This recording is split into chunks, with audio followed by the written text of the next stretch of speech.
Learn the 3 words that will bring you success, how to enjoy failure, and the only thing that you cannot put off until tomorrow. Welcome to No Bow Tie, where we conquer emptiness and frustration, discover our uniqueness, and live with relentless joy. I'm John No Bow Tie Swoboda, author and musician. Today, we're going to expose the solution to procrastination, how it gets in your way, and how that solution is going to unlock your life. Be sure to subscribe. I was down in Nashville years ago, meeting with a friend about doing a next album, and I had a new idea. When I told him about it, he said, "Well, why don't you get on it?" I said, "Well, I don't know how to make this thing a success." He said, "Well, do it, then make it a success." And he just kind of looked at me puzzled. I said, "But I don't know, I just don't know how many CDs this thing's going to sell."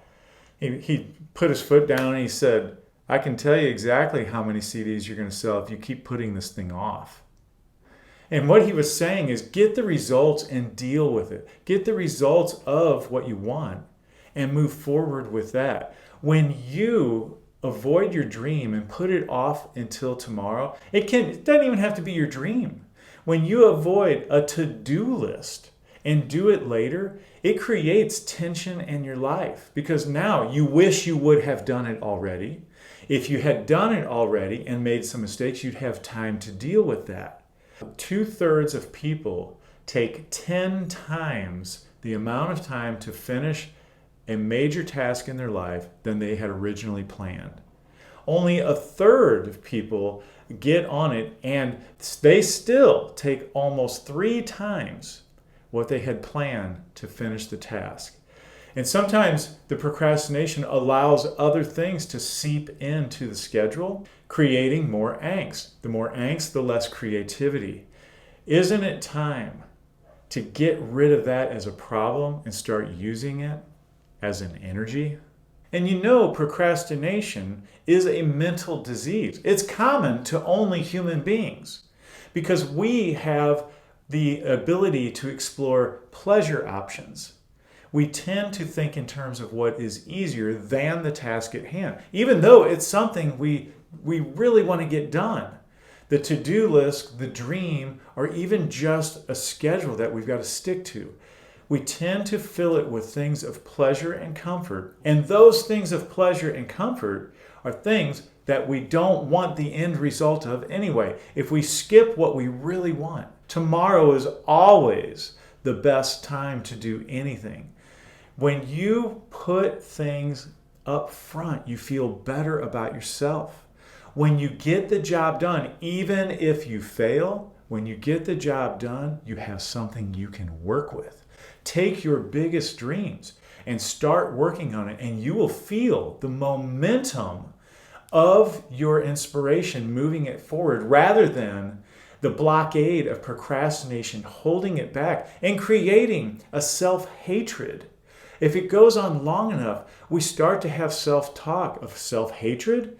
We start to put ourselves down. We become very lethargic in getting involved at all, and then the idea is something we look back on and say, "Oh, I wish I would have done that." It could be anything. Don't let it sit there. Don't let it bring you down. Make it so it brings you up. And if you make a mistake, at least you've done it, and then you can decide. Do it, then decide if you should have. So let's talk about what you can effectively do about it. Let me ask you a question. If you broke your ankle right now, would you have time for it? Of course you would. If your child was sick right now, had a high fever, would you have time for that? Of course you would. You do have time for what's most important to you in your life. You would not get a broken ankle and say, "Let's get a pizza and a couple of beers first." No, you take care of one that's more important. Your dreams and the things that you aspire to become are more important to you. I have a jar. It's about the size of a gallon pickle jar. And on it, I write the words, "no matter what." And in the jar, I put on a tab of paper many of the things that I'm procrastinating that pertain to my most important goals. For example, for me as a musician, I could be procrastinating a certain amount of hours of practice. I could be procrastinating making contacts about marketing the CD, researching it, and on and on. I write all of these down, and I get 20 or 30 of these slips of paper that I use throughout the month.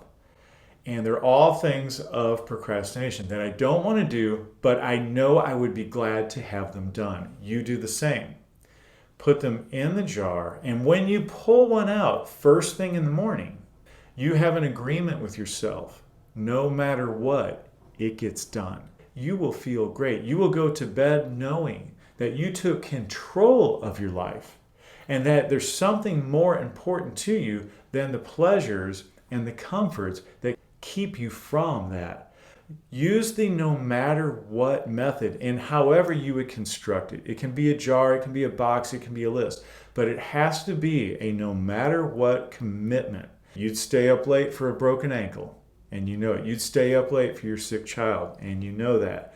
Pay attention to yourself and treat that the way you would treat your most important goals. As we go on, we don't have time, but I want to tell you more about the mentality of becoming motivated to check in and get ahead of that procrastination before it ever even starts. That's going to be next week's episode, and you don't want to miss this.